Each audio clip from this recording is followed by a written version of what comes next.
Recumbent in the midday heat, on concrete shoddy flat, they'll make no threat.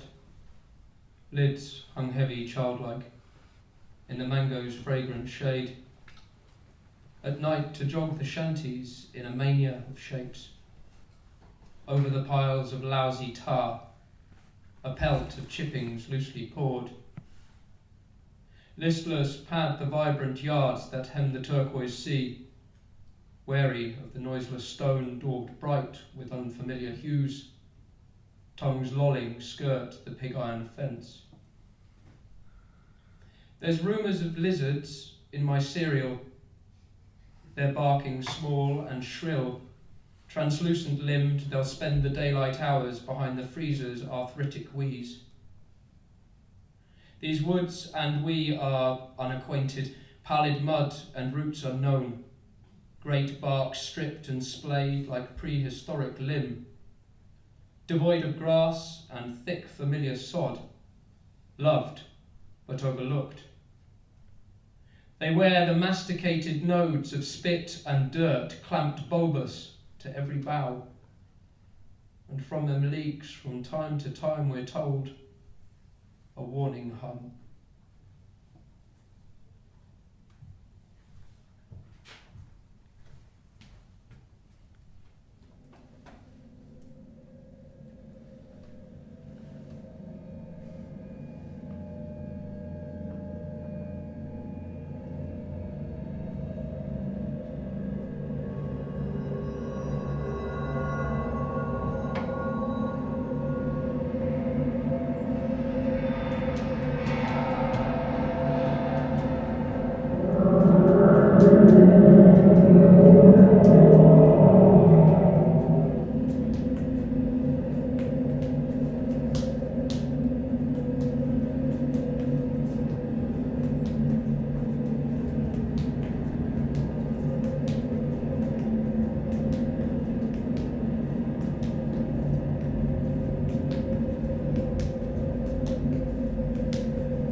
Good evening. Firstly, a very warm welcome to you all. Thank you for coming. My name's Tim. It's lovely to be here. This performance started as an exploration of The Hound of the Baskervilles by Sir Arthur Conan Doyle. And I wanted to talk a little bit about my relationship to this material. I've been a huge fan of Sherlock Holmes ever since I was a boy.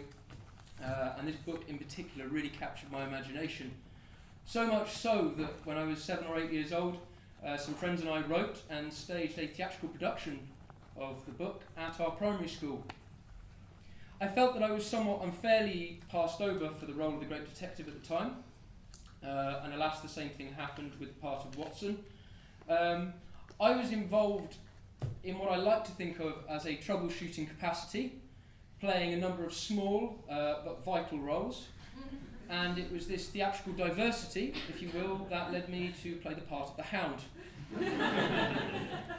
I have a vivid memory from that era of my life of my mother sat at the kitchen table making the mask for the production, and I'm sure she'd be thrilled to see it's a technique I've attempted to replicate here.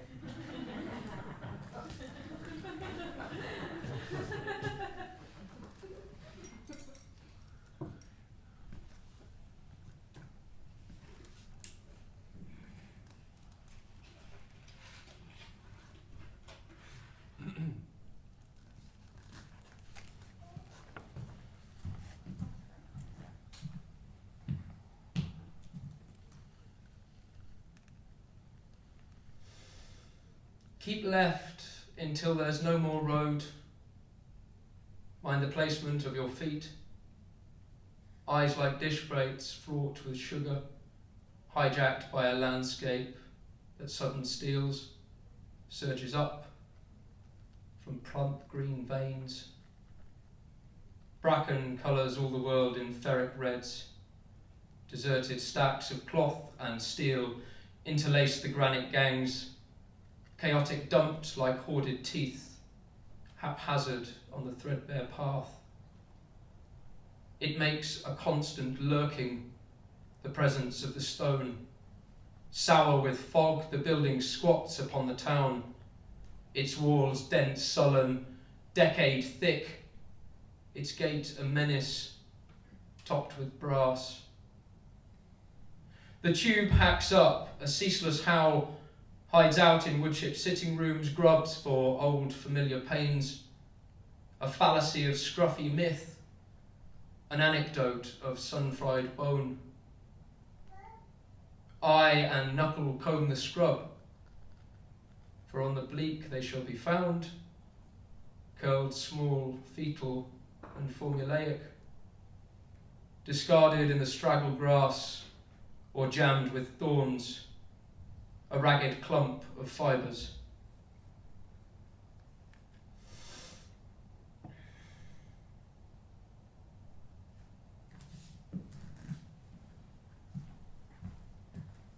So, Arthur Conan Doyle wrote this book on returning to England from South Africa. He killed off Sherlock Holmes some years previous, and it was the success and popularity of this novel that led to the character's eventual resurrection. In the dedication, he thanks an individual by the name of Robinson. Now, Bertram Fletcher Robinson was a history graduate and a journalist. He worked for the Daily Express newspaper, and it is he that Doyle credits with providing the inspiration for the plot. He talked of a legend which almost certainly involved a West Country squire by the name of Richard Cable. He had a reputation for immorality. He was described as a monstrously evil man. It was said that he'd sold his soul to the devil, and it was rumoured that he'd murdered his wife. On the night of his death, locals reported seeing a pack of fire-breathing hounds racing across the moor to claim him. His body's buried up by Buckfastleigh Trinity Church in what is an unusually robust tomb.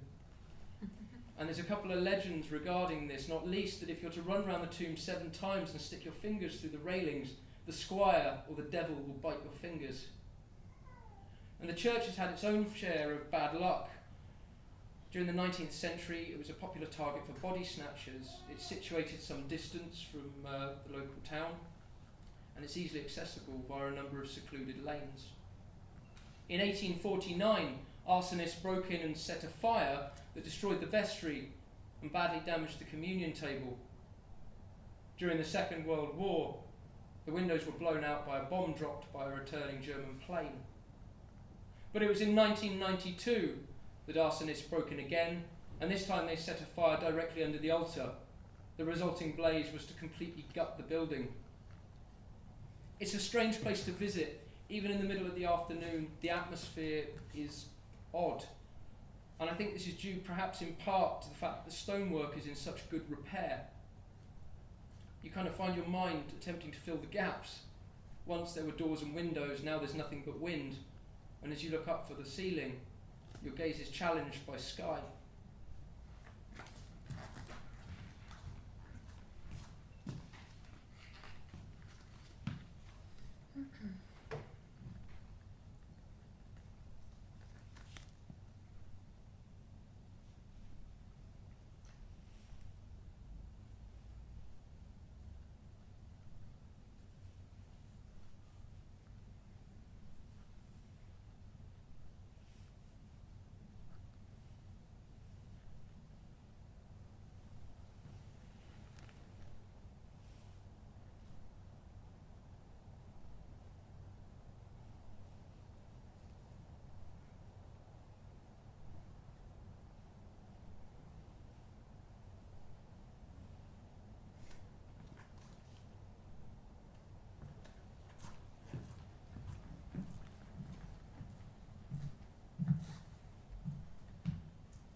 From this abysmal vantage point, 2 clouded lamps shall first outstare the plaster, and then the void.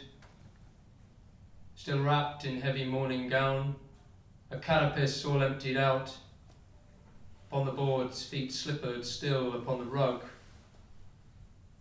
About the mouth, the hair that shone with bitumen, now cracked and sadly dull. fingers clawed in rictus drawn tight about the chest, far from the beak and equine bones that pry into the unsung contents, strange and secretive. Each tiny mark sings out a harmony of unheard words. A scratch denotes a scuffle, a huddle nefarious. Slim fingers, slender dip and pat the chasms lined in silk, a thin white lance with which to spear an elusive silver fish. The machinations of their grief did manifest into a slow and unremitting scar. The fraudulence so rampant of the time drove a wedge between the wizard and his learned friend. Despite the trickster's protestations, no explanation could suffice. The small betrayals did multiply in the furnace of their faith. The doubts remained of hawk ghouls that hoardish, hid in gaslit rooms and queued to make their presence known. They spilled from eyes and ears and mouth, they shook the door frames, beat the doors, and with the pinewood furniture led a most perplexing dance, clambered naked and exciting into laps. Pen and padlock parted there.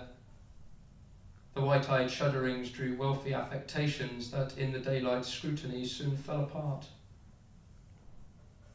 The horsehair lies and boxwood paws were held to public ridicule. When at last he grasped the salmon, when he bludgeoned down with the blackjack lead, when he split the guts and with a drag scratch scraped clean the amber, mysterious, he sat and he watched the tin dragons advance.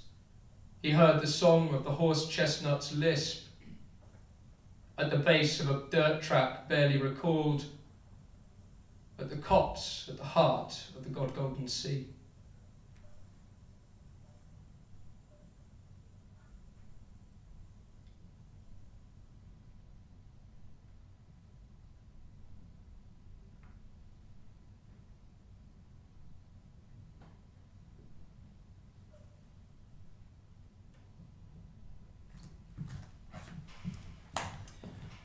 So,